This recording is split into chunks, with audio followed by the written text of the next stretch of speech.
இரத்தத்தை கொட்டி உழைத்து சம்பாதிக்கிறார்கள். யாரோ அனுபவிக்கிறான், அவன் கபருக்குள்ள போறான். நடக்குதா இல்லையா? உண்மையான சம்பவங்கள். 20 வருஷம் செலவழித்து வெளிநாடில் கஷ்டப்பட்டோர் ஒரு ஊர் கட்டினார். 5, 6, 7 கோடி. மௌத்தாகினா மனைவி சொல்லுவாவா, இந்த மாப்பிள்ளை 20 வருஷமா கஷ்டப்பட்டு வேர்வை சிந்தி கட்டின வீடு, மையத்தை ஒரு 20 நாளைக்கு வைக்க மாட்டீங்களான்னு கேட்பாவா? யாராவது கேட்பாங்களா சகோதரர்களே? மனைவிதான் முதலாவது கேட்பா, மையத்தை எப்ப எடுக்கிற? இதுதான் உலக வாழ்க்கை. நீ கட்டின ஒரு வீடு கூட உனக்கு சொந்தம் கிடையாது. 6 அடி கபரு கூட உனக்கு சொந்தம் கிடையாது.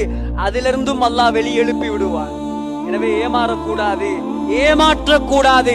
அல்லாஹ்வை ஏமாத்த இயலாது. யாரையும் ஏமாத்தலாம், அல்லாஹ்வை ஏமாத்தாதீர்கள்.